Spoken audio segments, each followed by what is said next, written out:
Сәлеметсіздер ме, құрметті білім алушылар. Мен Қазалы аграрлы техникалық колледжінің тарих пәнінің оқытушысы Шыраева Жанар Зейнуллаевна. Қазақстан тарих пәні бойынша бүгінгі өтетін сабағымыздың тақырыбы дәстүрлі қазақ қоғамының әлеуметтік жіктелуінің ерекшеліктері. Бүгінгі сабағымыздың мақсатына тоқталсақ, қазақ қоғамының әлеуметтік жіктелуінің ерекшеліктері және олардың қоғамда алатын орындары туралы білетін боламыз. Және сонымен қоса бүгінгі сабағымызда қазақ қоғамындағы әлеуметтік құрылыммен танысамыз. 15-18 ғасырларда дәстүрлі қазақ қоғамында айқын иерархия орын алды. Қоғам ерекшеленген екі әлеуметтік топтан, ақсүйектерден және халықтан құралды. Бұл топтар бір-бірінен саяси және құқықтық тұрғыда айрықша болды. Ақсүйектер тобы әлеуметтік сатының жоғарғы сатысында орналасып, өздеріне тән артықшылық жағдайды пайдаланды. Ақсүйек адамдардың бірінші тобына Шыңғыс ханның ұрпақтары жатты және олар жүздік жүйеге кірмейтін төрелерді құрады.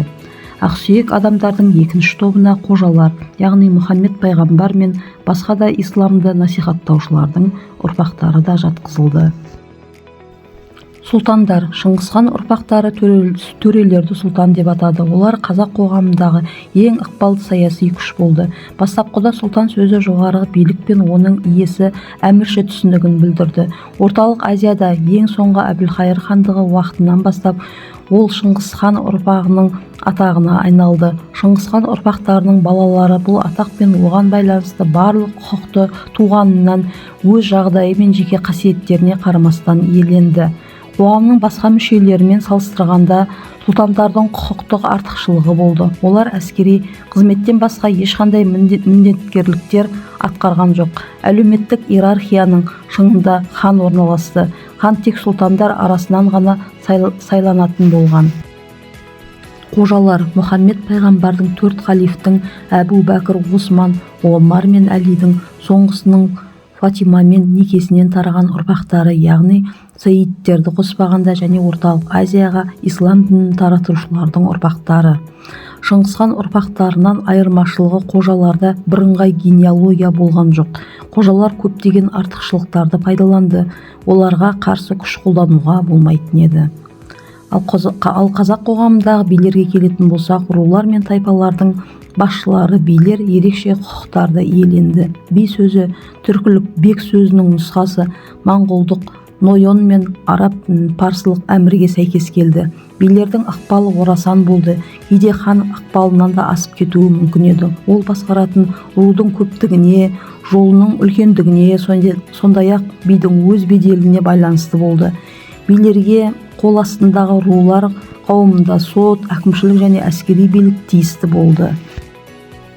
Қазақ қоғамында мүліктік жағдайы бойынша жіктеу орын алды.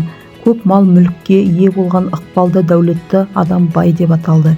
Ең бай адамдар ондаған үй, жүздеген түйе, мыңдаған қой мен жылқыны иеленді.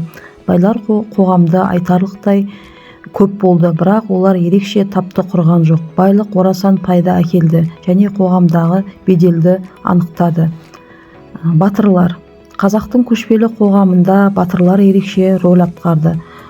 Оларды кәсіпқой әскери адамдар деп те атауға болады. Олардың қоғамдағы салмағы әскери өмірдегі орнымен билермен бірге тікелей рудың әскери бөлімдерін басқарды. Сондай-ақ ханға немесе сұлтанға жақындығымен анықталды. Батырлардың беделі мен билігі тек олардың жеке қасиеттеріне, шайқастағы ерлігіне, күшіне, ептілігіне, шыныққандығына байланысты болды. Ақсақалдар. Қазақ қоғамының әлеуметтік құрылымындағы белгілі бір орын ақсақалдарға тиесілі болды. Ақсақалдар өз жасы мен бұрынғы сіңірген еңбектеріне қарай құрметке ие болды. Олар жауласушы тараптар арасында бейбіт келісімдер жасау кезінде елшілер мен білімгерлер рөлін атқарды. Халық жиналыстарында ақсақалдар ханның немесе сұлтанның сол жағындағы құрметті орынды иеленді. Қара халық. Қазақтардың ру тайпалық жүздік жүйесі қатарындағы көшпелі адамдарды біріктірді. Олардың әрқайсысы құқықтары бар ерікті адамдар болды.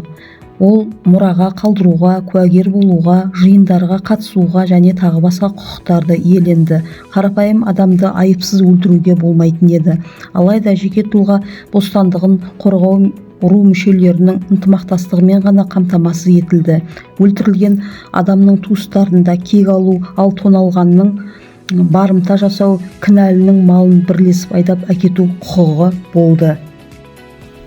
Еріксіз адамдар. Сол уақытта қазақ қоғамында еріксіз адамдар құл мен күң деп аталды. Олар толықтай құқықсыз куәгер ретінде сөйлей алмады. Құлдар мемлекеттік міндеткерліктер атқарған жоқ. Құлдарға қатысты істер билер сотының қарауына жатпады. Бұл келтірілген шығындар үшін зардап шеккен тарапқа айыппұлды құлдың қожайыны төлеуі тиіс болды. Бүгінгі сабағымызды қорытындылай келе, 15-18 ғасырлардағы қазақ қоғамы иерархиялы ұйымдастырылған әлеуметтік құрылым болды. Оның басында хан тұрды. Жоғары сословиені Шыңғысхан ұрпақтары, сұлтандар мен мұсылмандар аристократиясы қожалар құрады. Бір саты төмен Шыңғысхан ұрпақтарына жатпайтын ру-тайпалық шонжарлар, билер, батырлар, байлар, ақсақалдар тұрды. Қоғамдық сатының төменгі деңгейін рулық қауымдарға біріккен қатардағы көшпелілер иеленді. Құлдар мен күңдер ерекше құқықсыз топты құрады. Құрметті білім алушылар, сонымен бүгінгі біздің дәрісіміз аяқталды. Назар қойып тыңдағандарыңызға рахмет.